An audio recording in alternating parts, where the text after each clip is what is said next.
지금 서울시 사업들이 줄줄이 있는데 이런 것들이 지금 어떻게 될지 약간 불투명한 상황입니다. 특히 그 청량리역과 목동역을 연결하는 강북 횡단선, 그리고 신월과 당산역을 연결하는 목동선, 뭐 이런 것들이 지금 계획이 되어 있는데 이런 것들이 어떻게 될지 좀 궁금합니다. 저도. 이준석 최고위원은 어떻게 보시나요? 저는 상당 부분 백지화 될 것이다. 백지화 될 것이다. 그렇게 볼 수밖에 없고, 왜냐하면 사실 지금 그 10개 노선의 이제 사실 도시철도망 구축이라는 거는 장기 계획입니다. 네. 그 안에서 조정이 많이 돼야 되는 것이고, 원래 과거에도 서울시에 보면 뭐 14호선까지 지하철 계획이 있었어요. 근데 네, 9호선까지만 그렇죠. 현실화된 것이 장기 계획과 단기 계획은 결국 추진 과정에서 많이 이제 바뀔 수밖에 없는 것이거든요. 예, 예. 그래서 저는 그 부분은 어차피 1년 정도 늦춰지게 됐다 이렇게 좀 보고요. 저도 물론 제 지역구에 이제 해당 노선들이 있습니다만은 예, 예. 뭐 시정이 중단됐으니 어쩔 수 없는 상황이다 이렇게 받아들여야 되지 않을까 싶고, 저는 이제 앞으로 다만 이제 좀 꼬이게 된 것이 예. 그 선거 때까지는 기존에 추진한 사업도 복지부동으로 갈 가능성이 높습니다. 공무원들이. 예, 그렇기 때문에 그런 부분 때문에 아마 행정이 올스톱 상태가 한 9개월 정도 지속될 것이다. 이 정도는 감수해야 되지 않을까 내년 싶습니다. 4월까지는 거의 스톱될 것이다 이렇게 보시는군요. 그렇죠. 그리고 박원순 시장의 어쨌든 그 안타까운 그 어떤 일로 귀책 사유가 이제 박원순 시장에 있는 것처럼 해서 치러지는 보궐선거이기 때문에 예.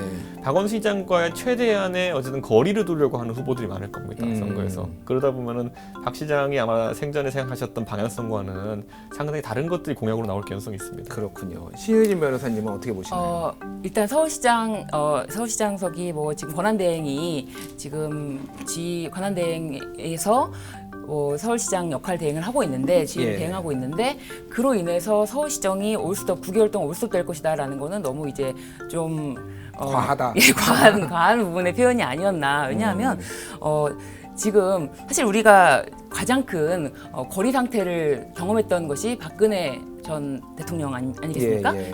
탄핵으로 인해서 거리 상태가 있었을 때 그때 우리나라가 올스톱 됐습니까? 아니지 않습니까? 그렇기 때문에 한 사람의 반쯤 스톱되지 않았나요? 제 기억으로는. 그런데 이게 어쨌든 예. 우리나라에서의 있었던 행정이라든지 그런 문제가 아니면은 뭐 철도 산업이라든지 산업이라든지 행정 문제가 전체적으로 올스톱 된다고 보기는 어렵고 예. 그리고 서울시가 시장 한 명으로 구성된 그 지방자치단체가 아니기 때문에 예. 함께 그 협의체가 있고 논의되던 그 상황에서는 발표하고 계획안이 있었다면 그 진행할 수 있는 부분이 있는데 새로운 신규 사업에 대한 추진력은 좀 상실되는 부분이 있다. 그런 부분은 인정이 됐지만 지금 진행되고 있는 사업에 대해서는 백지화 된다거나 뭐 올스톱 된다거나 그렇게까지는 가지 않을 것 같습니다. 지금 상황은 성추행 의혹에 대해서 좀 부정적인 거지 시정에 대해서 만족도가 높기 때문에 오히려 승계를 민주당에서 할 가능성이 높지 않을까요? 저는 그게 사람과 정책이 분리가 되는 경우는 굉장히 드물다 이렇게 예. 보고, 예를 들어 이건 선거 공학적인 문제인데 상대 후보가 박원순 시장에 대해서 신랄하게 비판을 하면서 접근하는 방식을 취할 때 예. 지금 상황 박원순 시장 개인에 대한 이미지 자체가 많이 퇴락한 상황 속에서 그걸 옹호하면서 가기는 상당히 어렵다 봅니다. 그렇군요. 뭐 신 어쨌든 변호사님. 이제 뭐 후임 시장이 박원순 시장의 시정에 대해서 뭐 비판을 통해서만 뭐 새로 당선이 될 수 있을 것이다라는 하나의 이제 또 의견을 주셨으니까 그런 의견에 대해서는 또 의견으로 뭐 생각할 수 있지만 뭐 일단은 지금 서울시 시민들이 그 3선까지 뽑아줬던 것에 대해서는 그 이유가 있지 않겠습니까? 예. 그렇다면 이것이 지속될 수 있는 사람을 뽑는 것이 오히려 더 예측 가능하다. 저는 그렇게 생각합니다. 그렇군요. 네. 자연스럽게 지금 차기 이제 내년 보궐선거 얘기를 좀 하면 될 것 같아요. 일단은 두 가지를 여쭤볼게요. 민주당에서는 후보를 내지 말아야 된다. 뭐 논란이 있다가 어느 정도 지금은 좀 뒤로 밀어두자. 지금 그런 얘기 할 때는 아니다라고 하고 이재명 지사가 처음에는 이제 뭐 얘기를 했다가 뒤로 한 발 물러선 상황인데 두 분한테 그걸 여쭤볼게요. 하나는 민주당이 후보를 내야 되느냐 말아야 되느냐 하나를 여쭤보고, 그리고 다음 시장은 어떤 사람이 어떤 가치를 내걸고 되는 게 바람직하냐, 이거는 뭐 정당을 떠나서 어쨌든 어떤 인물이 좋은지를 좀 평가를 해주시면 좋을 것 같아요. 먼저 신유진 변호사님. 일단 어떻게 해야 민주당의 후보를 내고 안 내고는 이제 뭐 제 개인적으로 생각하기에는 국민의 판단에 맡기는 게 가장 맞다라고 저는 생각을 합니다. 예. 왜냐하면 사실 뭐 당원 당규 이런 거 민주당 내부에 그런 뭐 민주당 사람이 아니기 때문에 뭐 최고위의 회의를 거쳐서 뭐 그런 걸 떠나서 국민이 뽑고 싶은 사람을 대해서 뭐 그 당이 뭐 막는다는 거는 저는 그거는 오히려 국민에게 역행하는 것이 아니냐, 민주주의에 역행하는 것이다, 그렇게 생각을 하기 때문에 민주당 차원에서만 문제가 아니라 국민 전체의 의견이 반영되는 그런 절차에 의해서 뽑아야 이것이 국민의, 어떻게 보면 시민의 대표가 되고 그 자치단체 대표가 되는 것이지, 뭐 당 차원에서 왈가왈부, 최고위에서 왈가왈부 반드시 거기서만 결정될 그 사항이라고 생각하지 않습니다. 당규에 그렇게 당원에 적혀 네. 있는데도 그거를 어기면은 당원이 있어야 될 이유가 뭐냐 이런 비판하시는 분들이 저는 있어요. 오히려 그 예. 당원 당규라는 것도 민주주의를 위해서 어떻게 보면 최소한의 약속을 정해놓은 건데 예. 그 민주주의라는 것은 누구를 위한 것이냐, 시민을 위한 것이고 국민을 위한 것입니다. 국민을 위한 민주주의를 생각할 때 그 당 차원의 그 당원 당규보다 국민이 더 앞서지 않느냐라는 생각입니다. 그렇군요. 네. 이준석 의원은 어떻게 보시나요? 뭐 그렇게 국민 앞설 것 같은 법을 안 만들면 되죠. 예, 사실 뭐, 예. 뭐 법에 걸린 다음에 그 다음에 가가지고 야 이제 국민 의사를 물어보는 게 중요하지 법전이 뭐 그렇게 중요하냐 이렇게 하면은 그게 이제 사법 체계를 무너뜨리는 것인데 저는 그렇기 때문에 민주당이 아마 지금 시점에서 후보 안 낸다고 해도 아무도 안 믿어요. 예, 저도 안 믿습니다. 믿는다. 예. 예, 어차피 후보를 본인들이 당원 당규 개정해서 내거나 아니면 예전에 본인들이 인기 없을 때 했던 것처럼 무소속 시민 후보 이런 거 하나 내가지고 적당히 뭐 파란 옷 입고 다니게 하고 이렇게 할 거거든요. 그렇기 때문에 저는 뭐 그럴 바에 전공법으로 가라. 그러니까 당원 당규를 고치는 방향으로 가는 게 맞지 않느냐. 왜냐하면은 그 사실 해석을 바꿔가지고 가기는 좀 어렵거든요. 중대 범죄가 아니다 이렇게 하기에는 좀 어려운 부분이 있고 그러다 보니까 저는 그냥 솔직해졌으면 좋겠어요. 이번에 전당대회가 다가오잖아요, 민주당에. 예, 예. 그럼 전당대회에서 그거 하나 넣어가지고 물어보면 되는 거 아닙니까, 당원들에게. 그런데 그걸 지금 안 하려고 하는 이유 뭐냐면은 제가 봤을 때 이번에 뭐 갤럽에서 나온 여론조사도 그렇고 예. 이번 서울시장 보궐선거가 또는 부산시장 보궐선거가 굉장히 불리하게 치러질 거라는 공산이 좀 있는 것 같아요. 일단 여당 심판론, 견제론이 훨씬 앞섰어요. 지난 몇 예, 년간의 서울시장 선거에 비해서 굉장히 지금 여당이 불리한 선거를 치를 것 같은데 예, 예. 그러다 보면은 예전에 보세요. 박원순 시장이 무소속으로 출마하시게 된 계기가 뭐였냐면은 그 당시에 민주당이 당으로서의 어떤 지지율이나 매력도가 낮은 상태였기 때문에 시민 후보 이런 거 만들어보자 해가지고 으쌰으쌰해서 한 거거든요. 예, 예. 만약에 이번에도 선거에서 당 후보로 나가는 것이 불리하다 판단하면은 지금 굳이 당원 당규를 당원 당규 개정하면 내야죠. 개정하고 안 내는 것도 웃기지 않습니까? 예, 예. 이걸 섣부르게 가기보다는 저희가 안 내고 이번에 또 시민 후보 내겠습니다. 이것도 진지하게 고민해야 될 지점이 아닌가. 그래서 지금 주저하고 있는 거 아닌가 싶습니다. 만약 개정한다고 하면요, 예. 무조건 이번 전당대회 해야죠. 뭐하러 따로 이벤트를 만듭니까? 그렇군요. 그러면은 그러니까 이번 8월 전당대회에서 그거를 받고 만약에 낸다라고 생각을 한다라면 바꿔야 된다 이렇게 보시는 거예요. 그렇죠. 그리고 만약 안 바꾸면은 많은 호사가들이 이제 얘기하기 시작할 것이 시민 후보는 또 나오는구나 이런 생각할 수 있습니다. 그렇군요. 신 변호사님 아까 두 번째 네. 질문 어떤 사람이 서울시장 후보가 돼야 되는지 좀 뭐 어떤 개인적 의견을 말씀해 주시죠. 저는 어떤 뭐 서울시장 후보로서 사실 9개월 아직 많이 남아 있다고 생각이 들어요. 예, 사실 어떻게 보면 서울 시민들은 이 9개월이 굉장히 불안할 수도 있고요. 내가 뽑은 사람, 내가 이제 직접 투표한 사람이 아닌 권한 대행이 9개월이라는 그 긴 시간 동안 서울시의 시장으로 역할을 한다는 것은 불안하다라고 생각하시는 부분이 많을 텐데.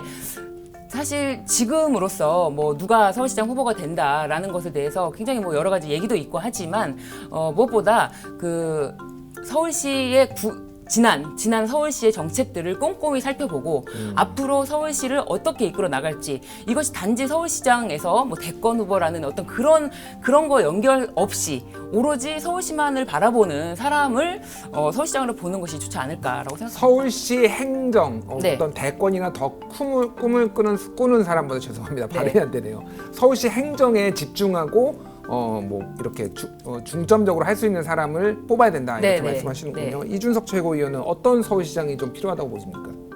저는 서울시장이라고 하면 사실 상당한 추진력을 가지고 있어야 되는 것이고요. 예. 저희가 지금까지 서울시장 중에 성공적이었던 사람들이 누구인가를 살펴봤을 때 저는 사실 대통령 시절에 이명박 대통령과는 다르게 이명박 서울시장을 좋게 평가하는 분들이 많다 봅니다. 예. 그건 왜냐하면 행정에 대해 가지고 상당히 추진력 있게 불도저 시장 소리 들었지만은 뭐 버스 중앙차로, 그렇죠. 뭐 어떤 청계천 뭐 이런 것들 시스템적인 개혁들을 다소 이뤄냈던 경험들이 있기 때문에 그렇거든요. 음. 아까 서울시 행정이 중단되지 않는다 말씀하셨는데 당연히 중단 안 되는 부분도 있죠. 예를 들어 쓰레기 치우시는 분들이 시장 죽었다 해서 쓰레기 안 치우겠습니까? 그런 거 얘기하는 게 아니잖아요. 예, 예. 비전을 새로 세우고 미래지향점인 그런 어딘지 밝혀주는 것이 정치인의 역할인데 예. 지금까지 저는 박원순 시정에서 그게 참 부족했다 여기이기 때문에 그 부분을 좀 부각시키는 후보들이 우세하지 않을까. 예를 들어 지금 주택 정책만 해도요. 예. 이게 장기적으로 볼 때랑 단기적으로 볼 때 다른 게 뭐냐면은 굉장히 미시적으로 보면은 자 그래 그럼 지금 재건축을 하면은 그 밀려나는 그 세입자분들은 어떻게 하냐 뭐 이렇게 해서 거기에 공감을 살 수도 있어요. 근데 예. 그렇게 박원순 시정 10년을 하고 나니까 서울에 30년 이상 된 주택의 비율이 46%가 됐다는 거죠. 예. 그러니까 저는 이거는 지금 와서 보니까 또 이건 어떻게 하지 이런 상황이 된 거예요. 예. 서울시의 주택 공급이 부족하다고 하는 이유는 뭐냐면은 주택의 46%가 30년 이상 된 주택이기 때문이에요. 예. 그럼 이것을 어떻게 새 주택을 공급할 것인가 이런 그 비전이 있어야 되는 것이고 미리미리 조금씩 해놨어야 이런 문제 발생하지 않는 건데 예. 단순히 어디 하나에 꽂혀가지고 그럼 세입자 문제는 어떻게 하냐 이런 거 하나에 꽂혀가지고 결국에는 해야 될 일을 안 했던 서울시장 지금까지 이렇게 만든 겁니다. 그렇군요. 이준석 의원한테 질문 하나 드릴게요. 지금 야권에서 서울시장 후보로 거론되는 분이 마땅히 없다. 지금 얘기가 뭐 그러고 있어요.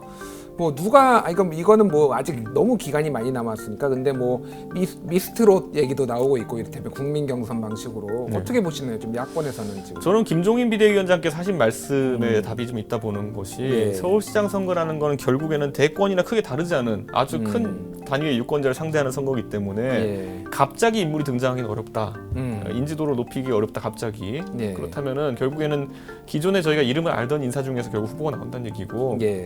저희 당의 이제 다선 의원들 같은 경우 보면 이번에 뭐 바람이 불어서 안타깝게 낙선하긴 했지만은 서울에 대한 상당한 고민을 해오신 분들이 있습니다. 예, 예. 뭐 이혜훈 의원이라든지 이해훈. 아니면 뭐 예. 김용태 의원이라든지 뭐 여러분들이 있기 때문에 저는 그 중에서 훌륭한 분들이 나올 거라고 봅니다. 그렇군요.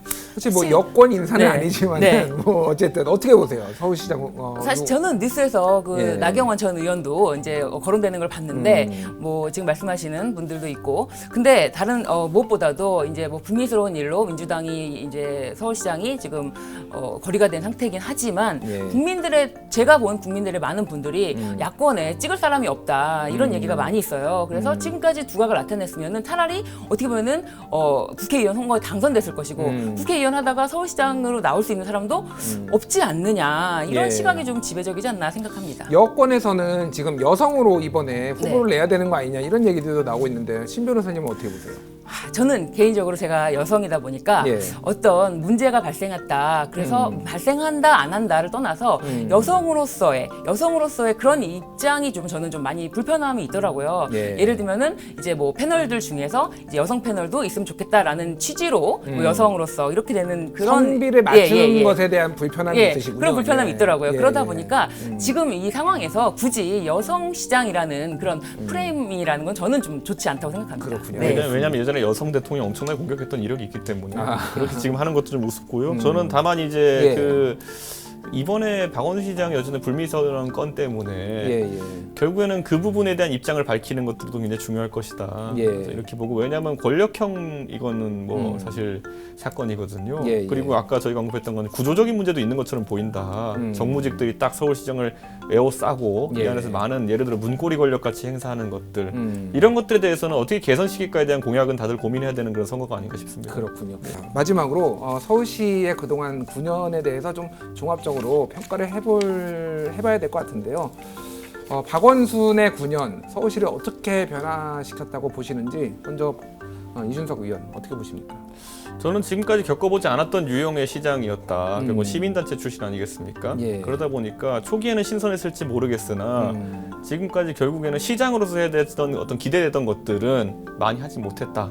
이런 생각이 들고 지난 9년 동안 누적된 것들이 이제 사실 굉장한 청구서로 돌아 나오는 중이다. 예. 서울에 제가 이런 표현을 항상 합니다. 지방자치단체장 같은 경우에는 어떤 이유에서든지 본인이 책임지는 영역에서 인구가 줄었다고 한다면은 그것이 이제 주거지로서의 아니면은 뭐 상업지로서 매력이 떨어져 간다는 얘기를 하는 것이기 때문에 예. 서울의 인구가 100만 가까이 줄어버린 지난 9년 저는 냉정하게 평가해야 된다 봅니다. 그렇군요. 신유진 변호사님. 네, 저는 뭐 지금까지 9년 동안의 서울시정의 어떤 뭐 정책이라든지 뭐 서울시의 지금까지 이루어진 일들에 대해서 잘 살펴보고 그리고 반성할 것이 있으면 반성하고 그리고 앞으로 서울시에 대한 기대감으로 지금 오늘을 살아야 되지 않을까라고 생각합니다. 네. 알겠습니다.